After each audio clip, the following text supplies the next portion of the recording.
Bismillahirrahmanirrahim. Assalamualaikum warahmatullahi wabarakatuh. Waalaikumsalam warahmatullahi wabarakatuh. Ucapnya kurang semangat. Aku juga pantun dulu ya. Pagi-pagi lebah balam, balam ditetak makai gergaji. Bapak-bapak yang sudah jawab salam, insya Allah berdoakan naik haji. Amin. Pagi-pagi lebah balam, balam dipotong pakai gergaji. Ibu-ibu yang lesu jawab salam, mudah-mudahan bapaknya berbini lagi. Amin. Innal hamdalillah wassalatu wassalamu ala Rasulillah Muhammad bin Abdullah wa ala alihi wa ashabihi wa man tabi'ahu wa wala wa la haula wa la quwwata illa billah. Yang saya hormati kepala Desa Hujan Mas Lama yang tadi sudah diwakili oleh Bapak Kadus dari Dusun 9 Desa Hujan Mas Lama, para perangkat desa yang lainnya, anggota BPD dan sebagainya. Mudah-mudahan mereka semua dirahmati oleh Allah Subhanahu wa taala. Ketua masjid, ketua musalla, An-Nida'ul Khair ya. Kemudian Al-Ustaz Mulyadi SPD selaku ketua dan imam masjid Albania sekaligus ketua LDPM, Lembaga Dakwah dan Pemberdayaan Masyarakat. Ini sahabat kami, teman baik kami, saudara kami, yang walaupun sekarang beliau ini berada di Hujan Mas, secara jasad kami terpisah, tetapi secara ruh kami insya Allah masih bersatu. Karena saya dan beliau ini bukan hanya pada malam hari ini kenal, tetapi kami sudah lama kenal dari pesantren Darussalam terlebih dahulu ya. Dan jangan main-main, ini uang jauh, bukan uang kamu ya. Jauh dari Cirebon situ, dalam nyantai dulu, akhirnya jadi ustaz, dan lagi kalimat itu ya. Apalagi lah ketua masjid lah Imam Ulil. Beliau ini alumni Darun Najah ya, termasuk yang di depan-depan ini murid beliau semua ya. Cuma pecah deh ulas beda ilo sebenarnya dia ya.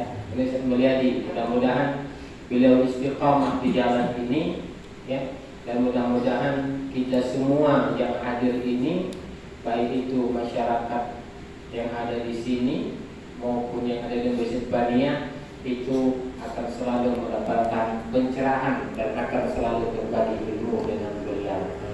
Para alim ulama, wabil khusus yang saya hormati. Kenapa saya bilang alim ulama khusus saya hormati? Karena zaman mainnya Arifah, yang namanya kiai, guru ngaji, itu suka dicari dan sulit didapat. Kadang-kadang yang lebih menyedihkan, mahallah harga burung murah ketimbang harga ustaz. Ada itu ya, guru ngaji, guru TPA ditagih 10.000 sebulan, kemana ada bapak ya, padahal itulah modal. Makanya sekarang ini kerusakan moral bagi anak-anak itu sudah melampaui batas. Bukan di sini, sama di sini tidak tahu apa. Oke, malam juga di sini masalahnya. Kayaknya aku tidak bisa ngomongkan. Ya. Untuk itu ya, kita bersyukur kepada Allah Subhanahu wa taala. Tentunya yang pertama, malam hari ini kita bersilaturahmi. Ya, bertatap muka, kata Rasulullah sallallahu alaihi wasallam dalam hadis dikatakan, man arada an yabsuta lahu fi rizqihi wa yumsalahu fi atarihi falyasil rahim. Siapa yang kepingin panjang umur, kepingin murah rezeki, rajin-rajin silaturahmi. Mungkin ini nih pajuan kan ya. Kenapa? Karena kita silaturahmi. Coba kalau dia masuk masalah, dia ketina bundu aqua ini, ya, dia ketina cangkir buntutnya hitam ini, receh, bukan kotor, cirinya itu. Kalau ini udah jadi, ya, nggak akan kelihatan itu. Makanya rajin-rajin silaturahmi kata Rasulullah Sallallahu Alaihi Wasallam. Ya, ini musola namanya sudah bagus. Tapi kamu mengerti nama musola? Tahu tak arti? Hah? Jadi kamu waktu bakal apa? Kamu dari tahu asal luar bayi. Nah itulah kamu. Okay? An-nida'ul khair itu artinya panggilan kebaikan. Bukan asal-asal yang buat nama musola. Harus tahu. Okay? Gawat ini. Nama anak basing-basing hidup dia tahu. Pokok siapa nama anak kamu? Kiau. Anak pada ikut nama pada siapa? Malik Yaumiddin. Dipanggil Kiau. Ya, jangan, harus tahu. Ini musalah sudah bagus. Ya, an-nida'ul khair artinya panggilan ataupun seruan kebaikan. Mudah-mudahan kita yang ada dalam musola ini diberikan oleh Allah kebaikan-kebaikan sampai akhir hayat kita. Amin ya rabbal alamin. Salam dan salam tentunya selalu tercurah kepada Nabi kita Muhammad sallallahu alaihi wasallam. Allahumma shalli wa sallim wa barik ala habibina Muhammadin wa ala alihi wa sahbihi ajma'in wa tabi'in bi ihsan. Bapak Ibu hadirin sekalian, izinkan saya mewakili seluruh rombongan, ya. Kami tim Safari ini pertama keluar, ya, tim Safari kami dari Pondok Pesantren Modern Darussalam. Ada 6 rombongan kami. Aku ini sopir cuma, ya.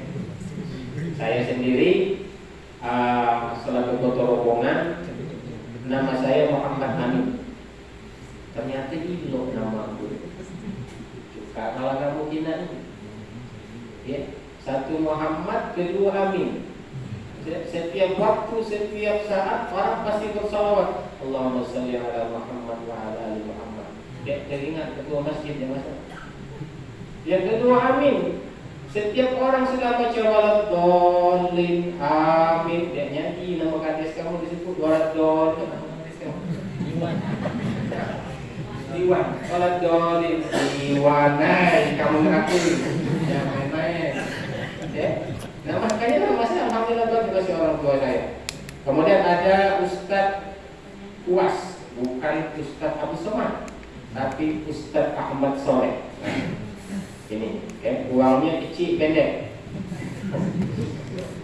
Ya, Ahmad Soleh dari Sigam, ya, alumni Sidogiri, Jawa Timur kan, bukan Simpang Jalan Masih bukan. Ya, alumni Sidogiri 7 tahun. Kalau misalnya kita kuning, tanya kalah. Pening kamu nanya kan. Ya, insya Allah beliau nanti akan memberikan materi masalah Tuhan. Ada Ustadz Chandra. Ini lu Cino kebon. Ya. Ini uang Jakarta.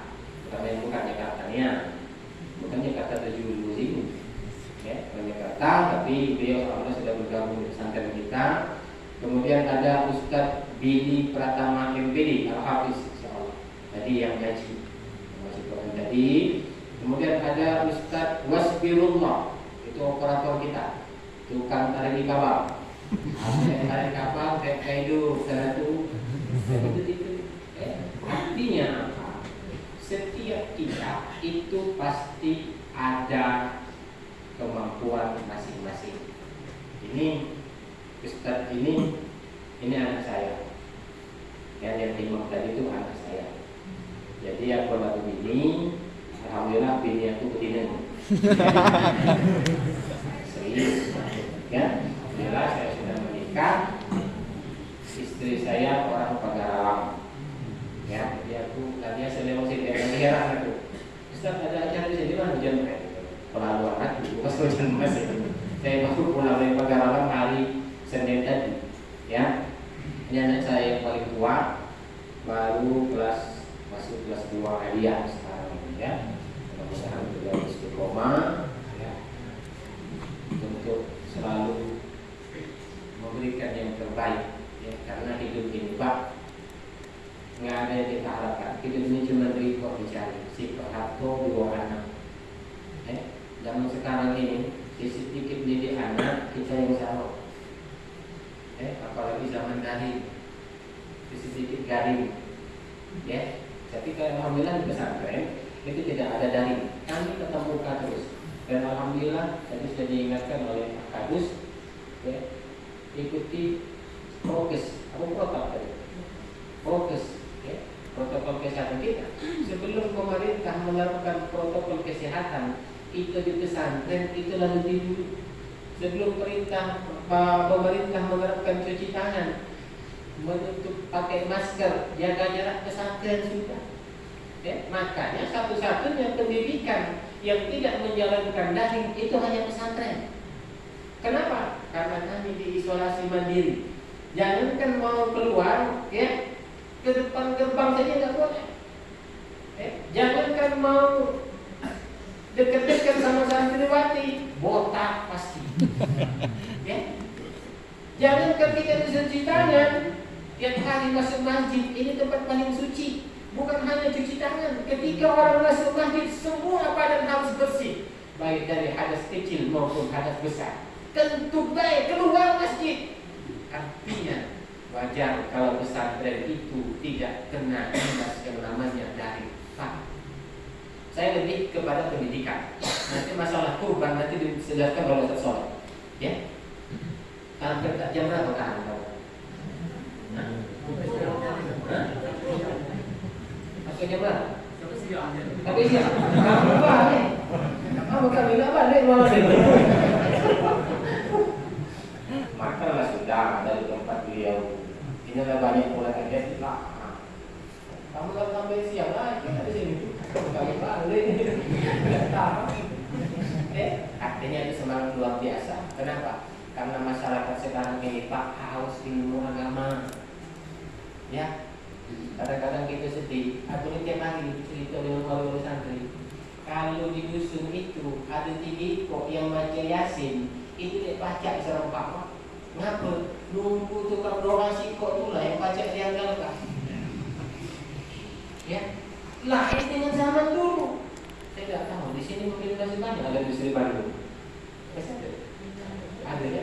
Nah itu, ya.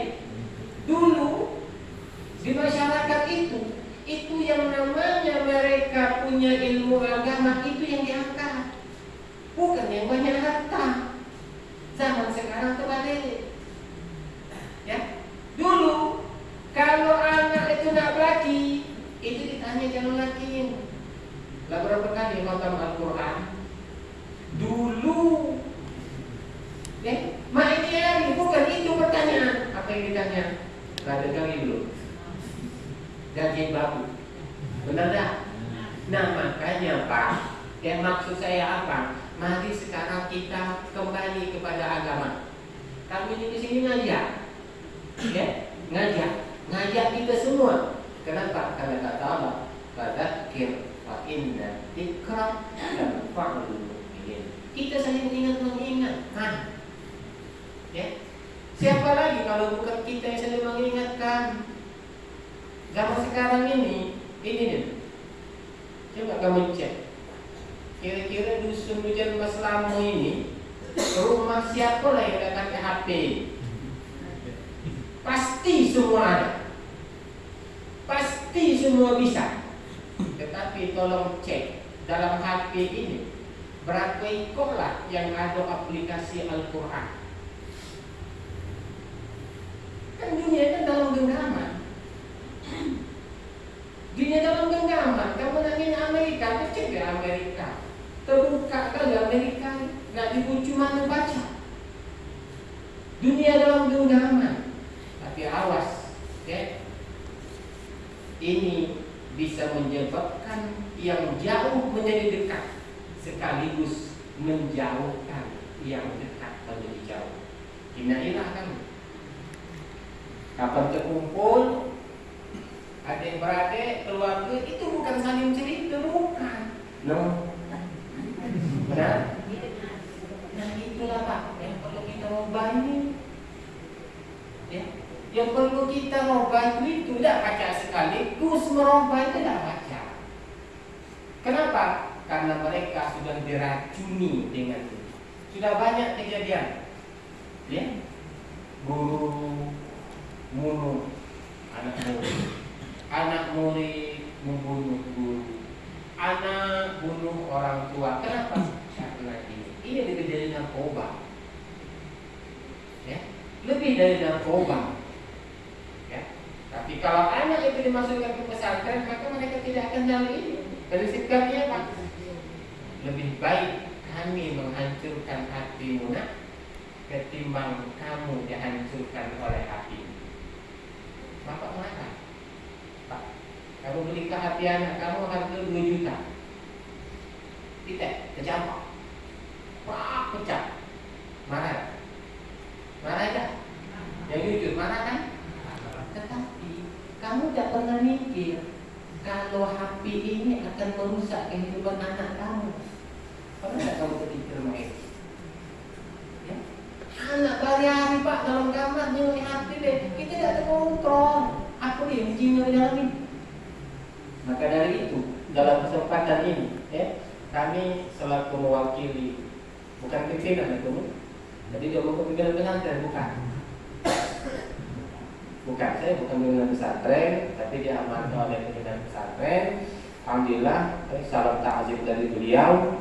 Ya, beliau sebenarnya kepengen ada di sini, tapi karena kondisi malam, ya, cukup kami yang diutus, ya, diutus untuk ke sini memberikan pencerahan. Ya, jadi pesan saya kepada masyarakat sini, jangan sungkan-sungkan ngajak kami. Kami akan selalu berdakwah, kami akan selalu bersama kalian dalam hal agama. Ya, akan memberikan pencerahan, akan memberikan motivasi. Kita sama-sama berjuang, Pak.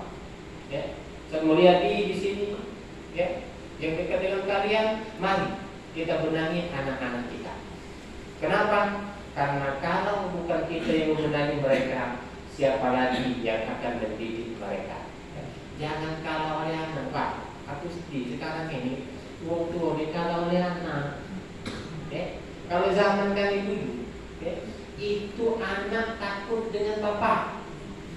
Zaman sekarang lah terbalik, bapak takut dengan anak. Jangan Pak, celumpang kamu masih kecil. Ibarat kayu, kalau dia masih kecil, maka kita akan mudah untuk meluruskan.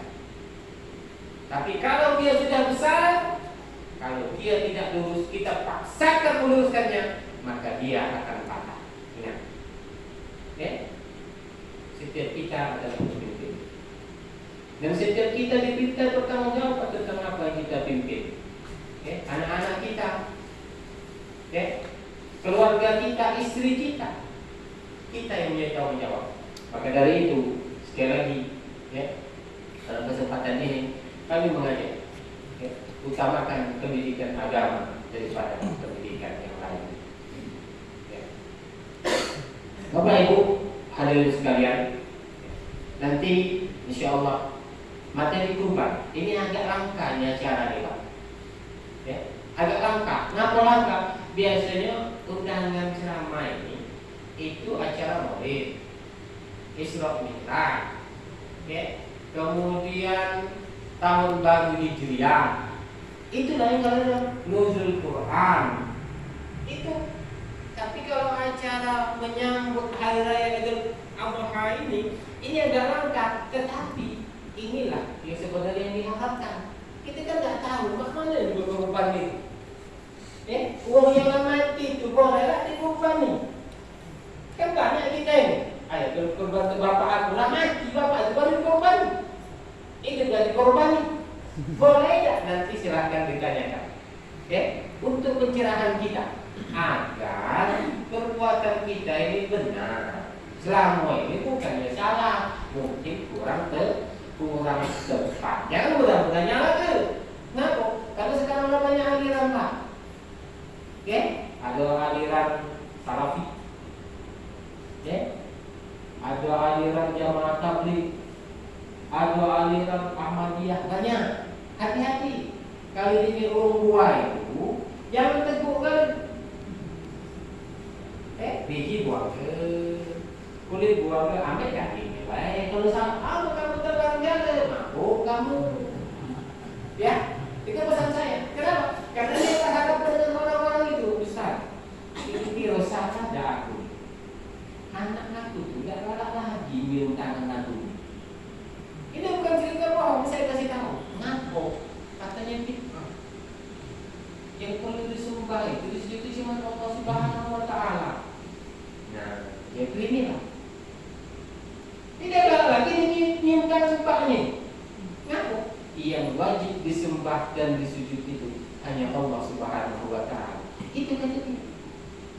Jadi anak kamu itu ditelan kamu. Sudah sholat, kita sudah sholat. Kan biasa salaman. Dia dah galak salaman. Kenapa? Tidak hati. Ajaran Nabi Muhammad.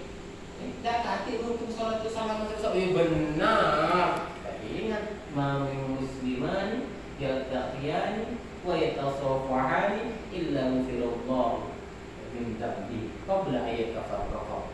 Tidaklah bertemu dua orang muslim, lalu mereka berjabat tangan, maka Allah akan menghapus dosa-dosa kecil mereka sampai mereka berpisah. Makanya hati-hati. Belajar itu belajarnya. Jangan dengar di YouTube. Habis pakai, habis pulang. Man la syaikha lahu fasyaitanu syaikhuhu. Siapa yang belajar tidak berguru, maka syaitanlah gurunya.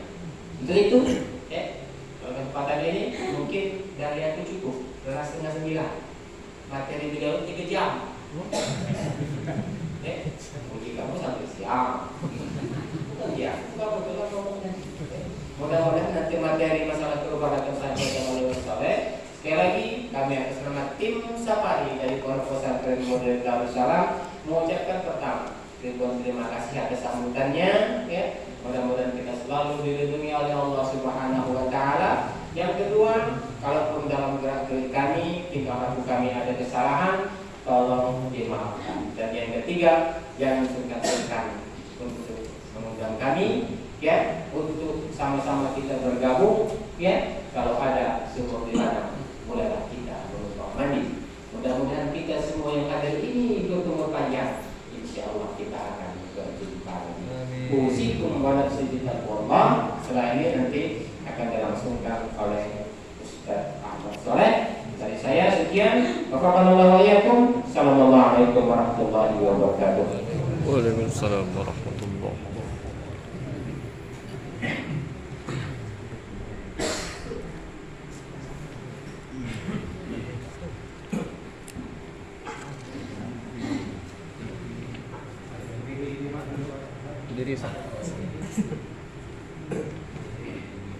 Bismillahirrahmanirrahim. Assalamualaikum warahmatullahi wabarakatuh. Kalau tadi beliau Ustaz kami, guru kami, Ustaz kami menyampaikan pantun, maka kami selalu satrinya sami'na wa ata'na dan mengikuti jarakannya, maka diulang-ulang pantun. Jalan-jalan ke pagar alam, tidak lupa memberi gergaji. Bapak-bapak yang menjawab salam, saya doakan bisa begini lagi. Assalamualaikum warahmatullahi wabarakatuh. Waalaikumsalam warahmatullahi wabarakatuh. Bismillahirrahmanirrahim. Bismillahilladzi an'ama 'alaina bi ni'matil iman wal islam. Asyhadu an la ilaha illallah wa asyhadu anna Muhammadan 'abduhu wa rasuluh. Al-basyiru liman ittaqa wan nadhiru liman 'asa. Allahumma salli wa sallim wa karim wa 'azzim ala nabiyyina wa syafi'ina Muhammadin sallallahu alaihi wasallam.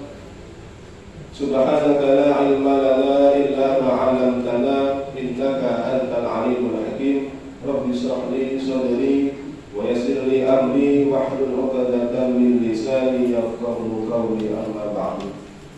Hadratul muhtaramin, para alim, para ulama yang sama-sama kita muliakan, kita ta'zimi, kita hormati, wabil khusus pengurus mushola An-Nida Khair dan juga para aparatur desa, pemerintah desa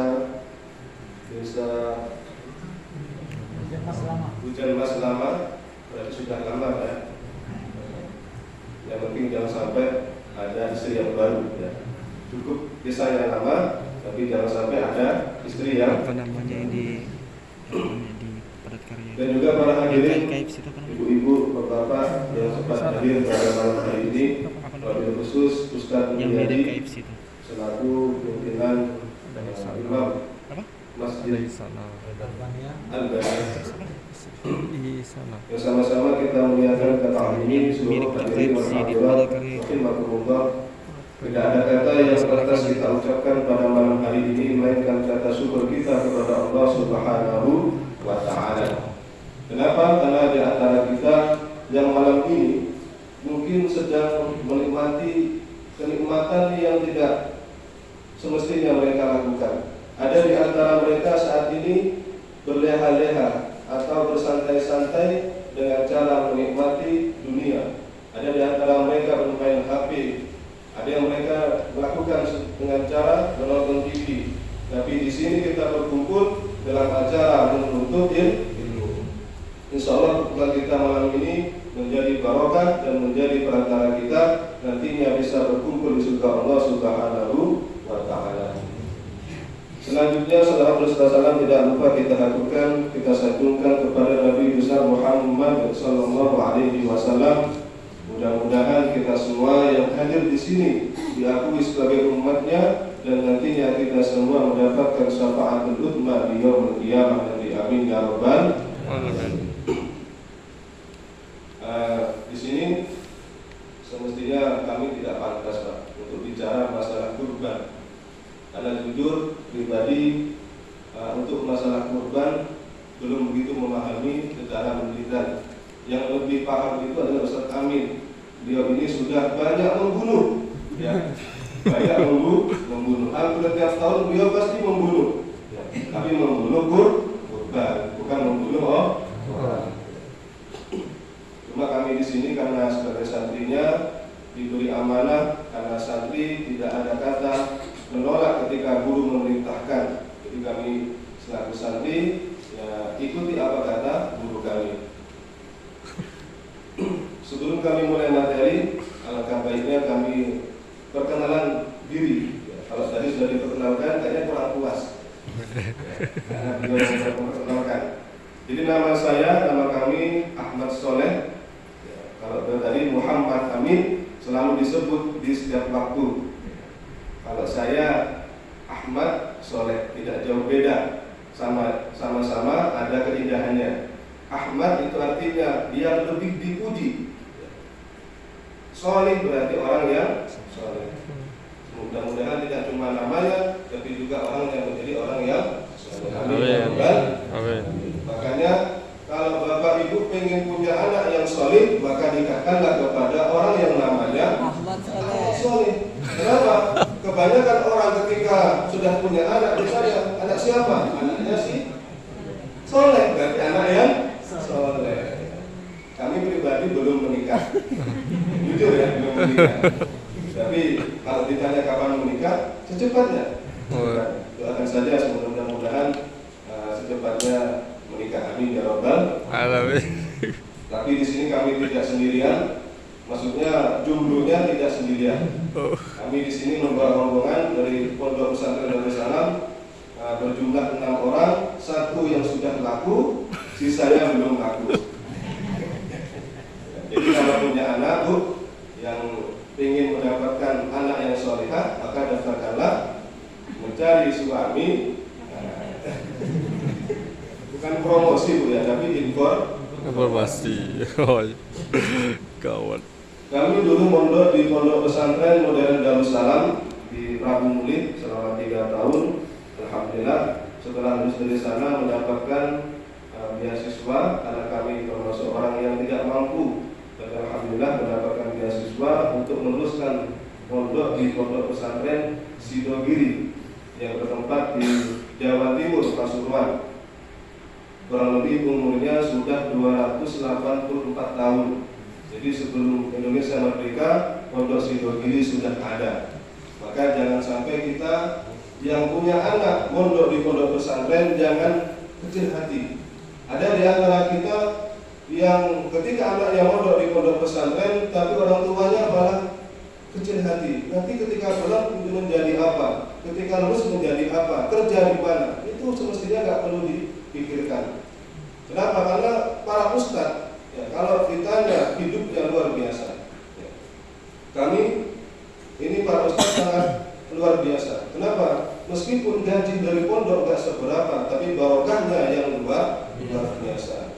Ya, kadang ya, kalau dihitung-hitung matematika nggak masuk akal. Gaji sekian, keperluannya sekian, nggak masuk akal. Tapi luar biasa yang namanya barokah kita tidak tahu. Mungkin secara nominal uangnya sedikit, tapi barokahnya bisa mencukupi semuanya. Jadi jangan sampai orang tua yang anaknya mondok di pondok pesantren nanti punya pikiran pulang dari pondok menjadi apa, usah dipikirkan. Yang penting mondok kan di pondok pesantren, urusan dia menjadi apa itu bukan urusan kita. Makanya berkah. Ya. Ketika kami Pak Ustadz itu ngisi tausiah, ada Pak Camat datang, ada Pak Kades datang, tapi yang disambut bukan mereka, tapi yang disambut adalah para ustadznya. Bahkan yang punya jabatan tinggi itu duduknya di bawah, sedangkan kami para ustadz yang diundang untuk tausiah duduknya di atas. Itu menandakan bahwasanya para ustadz, para kiai itu tidak akan dipandang rendah di masyarakat. Intinya satu, yaitu punya ilmu. Ya.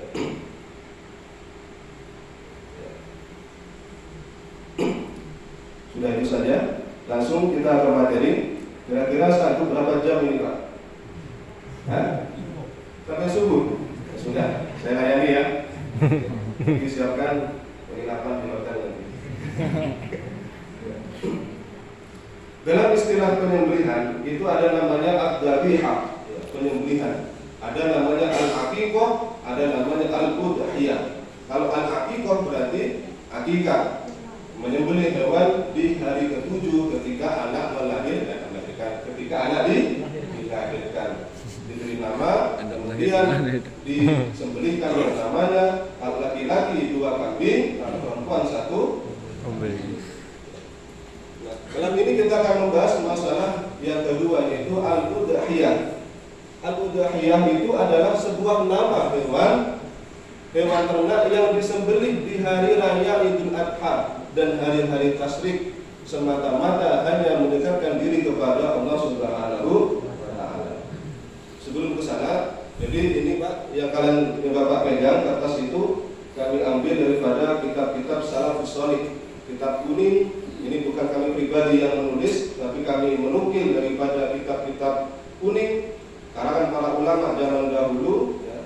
Jadi salah sumbernya pasti ada. Kenapa? Karena kalau kita belajar tanpa ilmu, tanpa ada dasar, maka akan sia-sia. Sekarang banyak orang yang menyampaikan tausiah, menyampaikan ceramahnya, tapi dengan logika dia, tanpa ada dasarnya. Bahkan ada dokter spesialis kandungan yang semestinya dia ngurusi orang lahiran, tapi malah megang mic untuk tausiah. Emang nggak masalah, dakwah itu nggak harus pada siapa. Tapi semestinya yang namanya dakwah itu melihat siapa yang bicara. Jangan sampai spesialis melahirkan tapi megang mic tausiah masalah tafsir Quran. Mereka masuk akal apa enggak? Enggak masuk akal. Semestinya dia tausiah masalah kandungan, tapi malah dia tausiah masalah tafsir Al-Quran. Kan enggak masuk akal. Apa jurusannya? Ya semestinya enggak usah disampaikan kalau bukan bagian dia. Sudah. Kembali ke al-udhiyah, sebuah nama hewan ternak yang disembelih di hari raya. Di sini ada 3 poin yang perlu kita pahami. Pertama adalah sebuah nama hewan ternak. Hewan ternak berarti unta, sapi, kambing. Unta, sapi, kambing. Ya. Jangan sampai saya Pak mau kurban apa? Kurban kucing, nggak boleh. Ya, nggak boleh. Meskipun ada ternak kucing, jangan. Ya. Intinya kalau nama hewan di sini adalah unta, kambing, sapi. Unta, kambing atau domba atau sapi. Yang kedua, disembelihnya itu di hari raya Idul Adha, bukan di hari raya Idul Fitri. Ya. Makanya sebuah sesuatu itu harus tahu dasarnya, harus tahu ilmunya. Jangan sampai kurban itu dilaksanakan pada hari raya Idul Fitri. Yang ketiga, semata-mata hanya mendekatkan diri kepada Allah Subhanahu wa Ta'ala. Jangan sampai kita kurban niatnya supaya kita dipuji oleh orang lain. Maka itu kurbannya sia-sia. Saya berkurban lillahi ta'ala, karena Allah Subhanahu wa Ta'ala, bukan karena dipuji oleh orang lain. Dianggap supaya saya orang yang kaya dengan apa? Dengan berkurban. Dan itu dia kurbannya bukan semata-mata hanya mengharap ridha Allah. Sudah. Nah, kemudian apa dasar dalilnya? Di sini di Quran surat Al-Asr ya. Inna a'tainakal kautsar fasholli li rabbika wanhar. Ya. Ini fasholli li rabbika wanhar.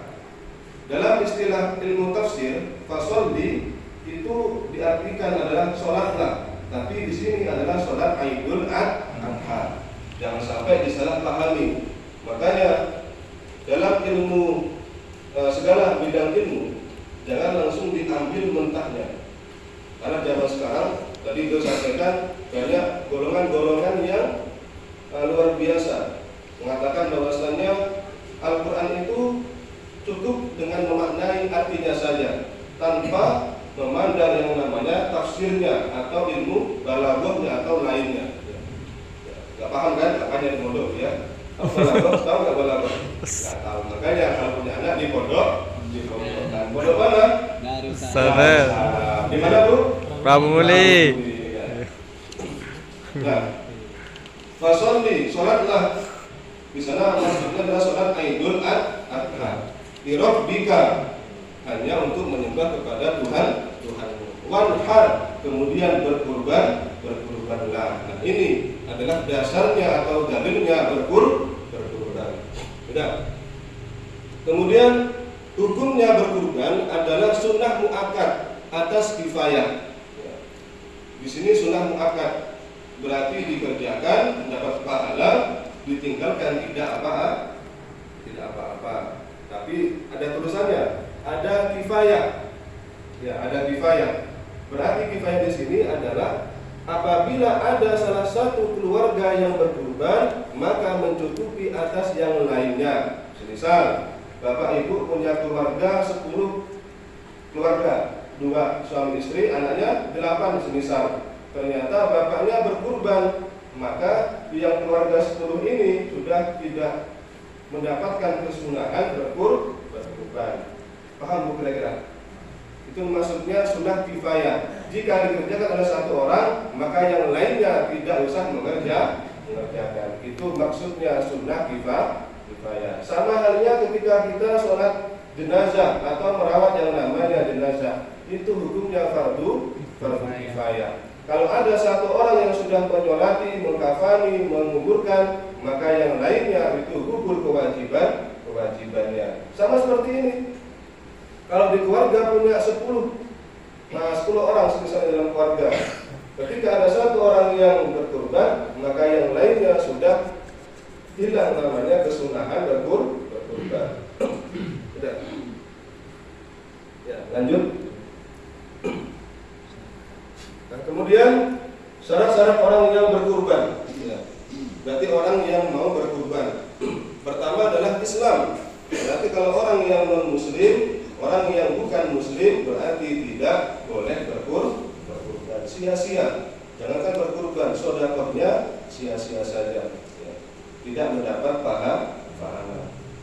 Kenapa? Karena ada Islam Ar-Rahman. Bismillahirrahmanirrahim. Ar-Rahman itu Maha Pengasih terhadap seluruh umat yang ada di dunia ini, baik muslim maupun non-muslim. Tapi Ar-Rahim itu hanya terkhusus untuk umat muslim.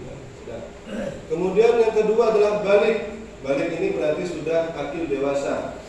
Kalau perempuan itu biasanya ditandai dengan M, menstruasi. Ya. Bukan mencret Bu ya, menstruasi.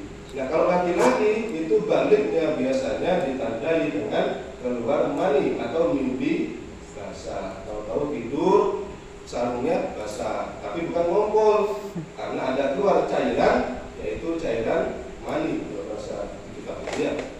Jadi yang pertama Islam, yang kedua balik. Kalau orang yang masih kecil belum balik berarti kurbannya sia-sia saja, tidak dianggap. Yang ketiga adalah berakal.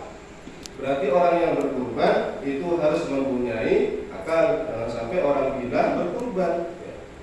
Nggak mungkin, mesti nggak ada. Yang keempat adalah merdeka. Merdeka berarti ini tidak budak. Zaman dulu sebelum Nabi Muhammad itu ada istilahnya budak atau hamba sahaya. Kalau dulu itu budak itu di bawahnya pembantu. Kalau pembantu kita suruh nyapu kamar, nyuci piring, nyuci baju. Tapi kalau budak itu melebihi itu semua. Bisa kita jual belikan manusia tapi seperti barang. Itu zaman dulu, zaman jahiliyah. Nah, syaratnya kurban yang keempat adalah merdeka, berarti tidak budak. Nah, sekarang sudah tidak ada lagi istilahnya budak atau hamba sahaya. Yang kelima adalah mampu atau kuasa. Ya.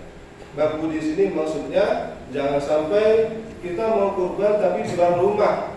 Yang kedua, kita mau kurban tapi malah jual tanah. Memang kita jual tanah, beli sapi cukup, tapi itu berarti kita berusaha untuk kurban padahal kebutuhan kita masih kurang. Jadi maksudnya di sini mampu di sini ketika dia berkurban kesehariannya tidak terganggu dalam keuangannya. Ya. Jangan sampai mau berkurban tapi utang sana, utang sini, jual sana, jual sini, itu nggak boleh. Paham Pak ya? Sudah. Lanjut. Kemudian waktu pelaksanaan kurban. Waktunya sejak matahari terbit di hari raya Idul Adha dan perkiraan selesainya sholat 2 rakaat dan 2 khutbah hingga sampai tenggelamnya matahari di akhir hari tasbih. Jadi mulainya pelaksanaan kurban, semisal sekarang tanggal berapa? 9. Kita lebaran tanggal 20 ya. Nah, berarti pelaksanaan kurban itu mulai hari Selasa pagi, tanggal 20 Pak ya. Selasa pagi sejak matahari terbit. Matahari terbit itu sudah mulai pelaksanaan kurban ya. Kemudian sampai kapan? Sampai tenggelamnya matahari di akhir hari tasyrik, yaitu tanggal berapa? 11, 12, 13 bulan Dzulhijjah. Kalau dalam istilah hijriahnya ya. Berarti kalau lebarannya tanggal 20 hari Selasa, berarti mulai hari Selasa pagi sampai hari Rabu, Kamis, Jumat akhir sudah habisnya masa berkurban. Ya. Seandainya di desa ini kurbannya mencapai 100 sapi semisal. Kalau disembelih pada hari tanggal 20 hari Selasa pasti nggak mencukupi, ya kan? Nah, maka boleh disembelih di hari Rabunya, hari Kamisnya, atau hari Jumatnya. Nah, namun di sini ada perbedaan mengenai pendapat waktu pelaksanaan kurbannya. Menurut Imam Syafi'i yang kita anut sampai sekarang, mazhab Syafi'i, pelaksanaan kurban tidak diharuskan sholat terlebih dahulu. Intinya matahari terbit itu boleh langsung kurban. Meskipun belum sholat Idul Adha, meskipun belum khutbah Idul Adha, tapi ini menurut Imam Syafi'i. Jadi kalau Bapak Ibu besok seandainya mau kurban, ya silakan, nggak apa-apa. Meskipun belum sholat Idul Adha, ternyata matahari sudah terbit, maka boleh untuk berkurban. Selanjutnya, menurut Imam Abu Hanifah atau dalam istilah kita Imam Hanafi atau Imam Malik, bahasa kita Imam Maliki, dan Imam Ahmad bin Hanbal, berarti Imam mazhab Hambali ya. Dia mengatakan Dilaksanakan kurban disyaratkan sholat dan khutbah terlebih dahulu. Berarti kalau menurut imam yang tiga ini, ketika mau kurban harus sholat Idul Adha, harus khutbah terlebih dahulu, baru kurban. Tidak boleh kurban sebelum Idul Adha. Kalau menurut Imam Hanifah, Imam Malik, Imam Ahmad bin Hanbal. Ya. Makanya para ulama yang empat mazhab ini kadang mereka berbeda pendapat, tapi tidak seperti zaman sekarang ini. Ya. Kadang sekarang ini ada yang mengatakan jamaah sana nggak boleh kunut, jamaah sini harus kunut. Nah, akhirnya bentrok berkelahi dua jamaah ini. Nah, padahal atasan kita yang kita anut Imam Syafi'i, Imam Maliki dan Imam lainnya itu berbeda pendapat, tapi tidak seperti zaman sekarang, rukun-rukun saja. Bahkan Imam Syafi'i ketika menjadi makmumnya salah satu Imam Malik yang tidak pakai kunut, padahal Imam Syafi'i itu menurut beliau harus pakai kunut, tapi tidak terjadi percecokan antara mereka, saling menghargai satu sama lain. Itulah makanya dalam istilah itu ada namanya al-ikhtilafu rahmatul a'imah. Perbedaan suatu pendapat itu adalah merupakan rahmat bagi umat yang ada di dunia ini. Sudah lanjut. Kemudian tadi perbedaan permulaannya. Nah, sekarang perbedaan waktu akhirnya kurban. Menurut Imam Syafi'i sampai akhir hari tasyrik, berarti hari tanggal 13 akhir. Ya. Selasa Lebaran Idul Adha, Rabu tanggal 11, Kamis 12, Jumat tanggal 13. Berarti tanggal 13 ini merupakan hari akhirnya daripada kurban menurut Imam Syafi'i. Ya. Kemudian Imam Abu Hanifah atau Imam Hanafi dan Imam Malik atau Imam Maliki, beliau mengatakan sampai akhir hari kedua hari tasyrik, berarti Selasa, Rabu, Kamis. Hari Kamis ini adalah hari akhirnya berkurban menurut Imam Hanifah dan Imam Malik. Jadi silakan mau ikut yang mana, terserah Bapak Ibu. Kemudian syarat-syarat kurban berasal dari hewan ternak, yaitu unta, sapi, dan kambing. Ya. Jadi kalau mau berkurban, itu kurbannya harus berasal daripada unta, sapi, atau kambing. Ada kambing kambing domba, atau ada kambing istilah itu kambing desa yang kecil tapi badannya dagingnya banyak. Ya. Namun, nah ini pendapat yang sangat jangan diamalkan pendapatnya ya. Menurut Ibnu Abbas boleh menggunakan ayam jantan dan angsa. Ya. Tapi jangan diamalkan di sini. Ya. Tentang Pak, kemarin malam ada ustaz dari Darussalam menyampaikan boleh katanya kurban pakai ayam jantan, boleh pakai angsa.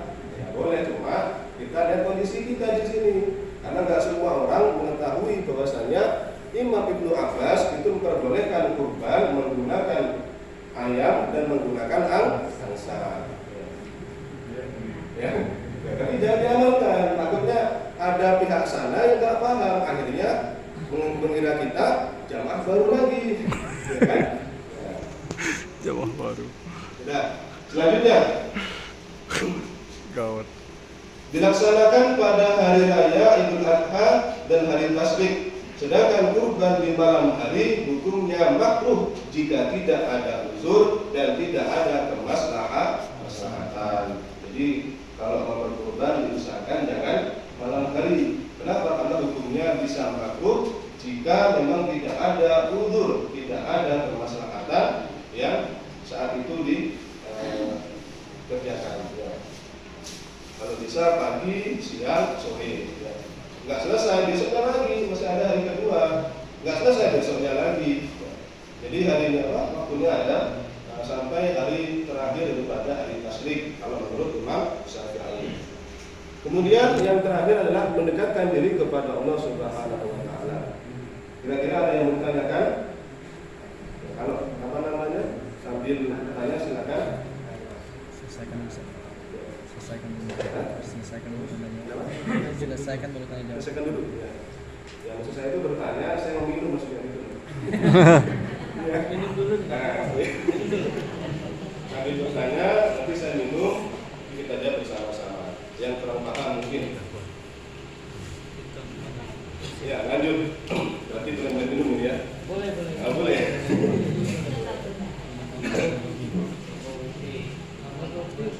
Selanjutnya, syarat-syarat hewan kurban. Hewan kurban itu harus ada syaratnya. Yang pertama, hewan domba. Kalau kita mau berkurban menggunakan domba, itu yang sudah berumur 6 bulan atau 1 tahun. Jangan sampai kita kurban domba baru lahir, ya jangan. Baru lahir malah langsung dikurbankan, kasihan. Yang kedua, sapi dan kambing. Nah, ini ada kambing kacang. Berarti kambing yang apa bahasa kita di sini? Kecil.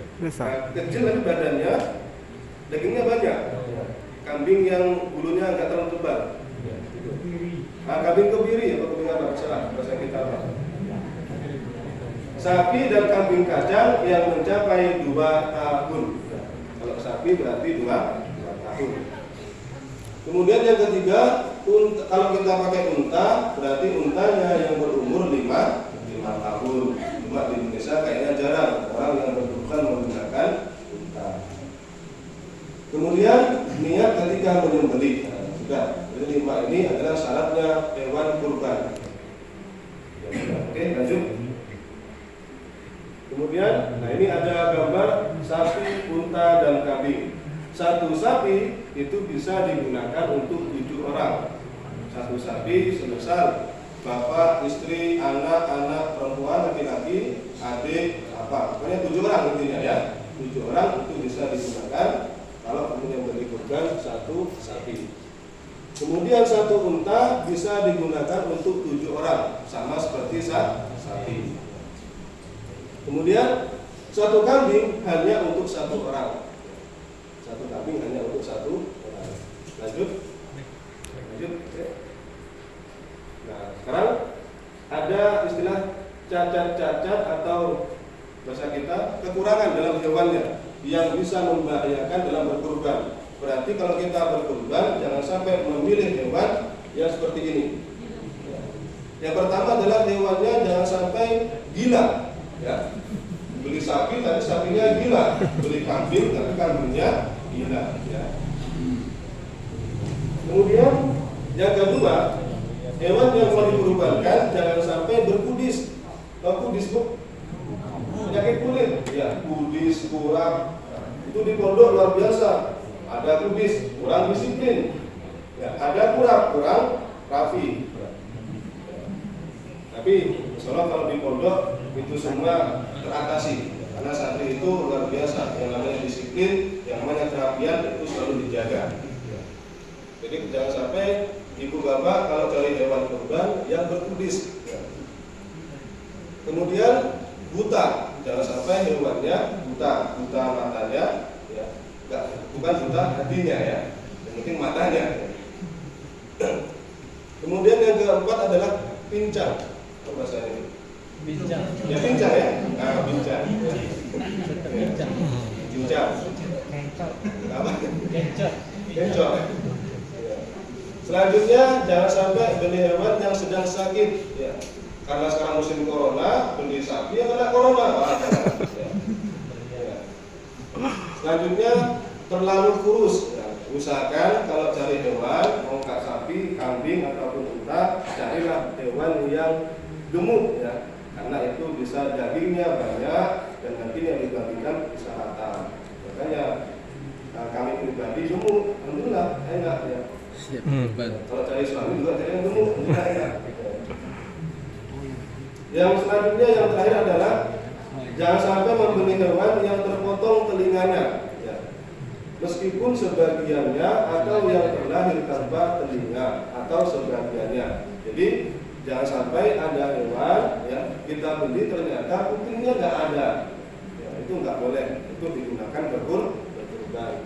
Ataupun ketika dia lahir ternyata nggak ada kupingnya, berarti dia cacat, itu nggak boleh digunakan untuk berkurban. Oke, lanjut.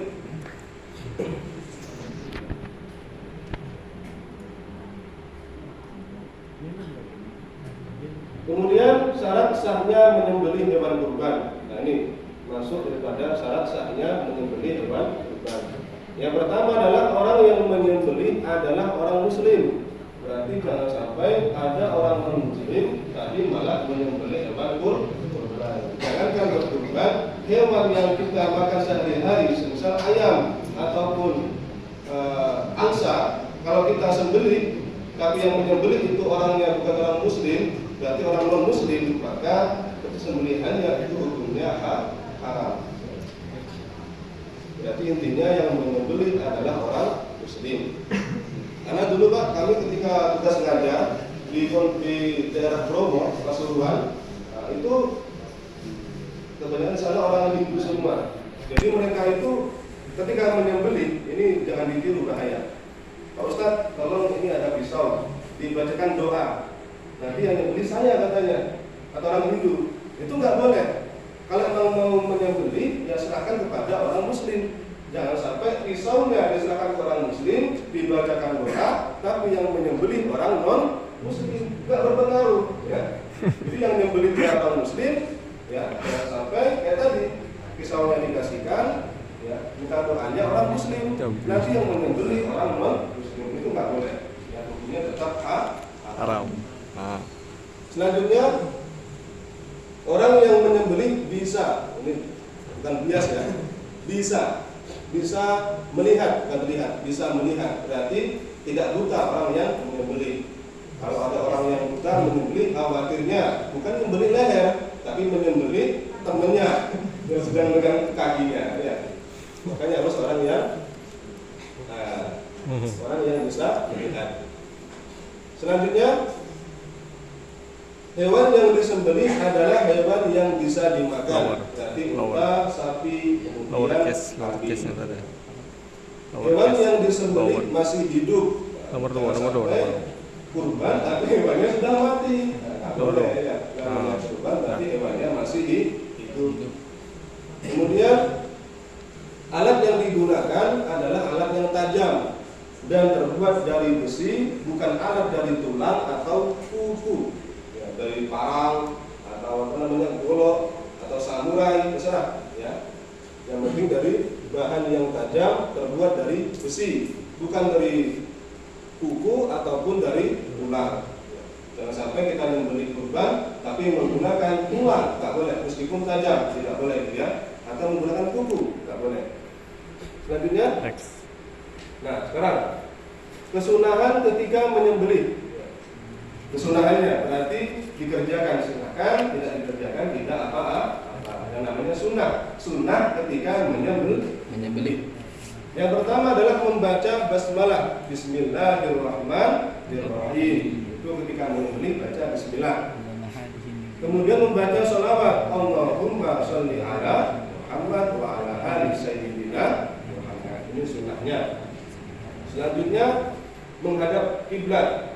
Ini maksudnya adalah orang yang menyembelih menghadap tempat penyembelihannya dan tidak perlu wajahnya menghadap arah kiblat. Jadi yang menyembelih fokus ke arah hewannya, tapi hewannya yang menghadap ke arah kiblat. Ya.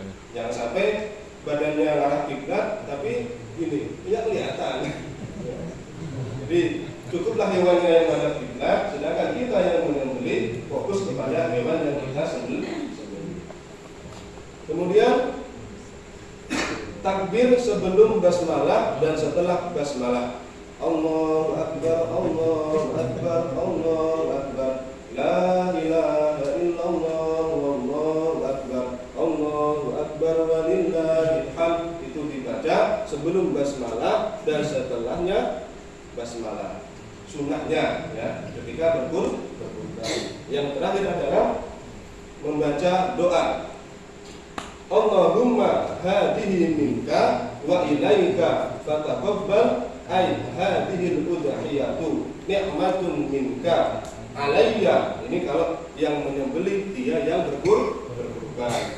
Kalau yang ternyata yang menyembelih bukan orang yang berkurban, semisal Pak Kadus atau Pak kepala desa ya kurban, tapi yang menyembelih takmirnya. Nah, berarti diganti di sini, bukan alayya, tapi ala Pak siapa namanya? Ya, diganti namanya. Wa taqarrabtu biha ilaika fataqabbalha. Ini doanya ketika berkurban. Kalau artinya, ya Allah, ini adalah hewan kurban darimu, wa ilaika, dan hanya untukmu. Fataqabbal, maka terimalah, ai hadhihi udhiyatu, terimalah ini kurban. Nikmatun minka, adalah sesuatu atau nikmat dari engkau ya Allah. Alayya, berarti kalau yang membeli dia yang berkurban. Kalau yang orang lain berarti diganti ala siapa misalnya. Ya. Wa taqarrabtu biha, dan saya mendekatkan diri dengan kurban ini ilaika, kepadamu ya Allah. Wa taqabbalha, maka terimalah kurban ini. Sudah. Lanjut. Alhamdulillah, selesai. Ya, ada pertanyaan? Silakan. Kita sama-sama sharing.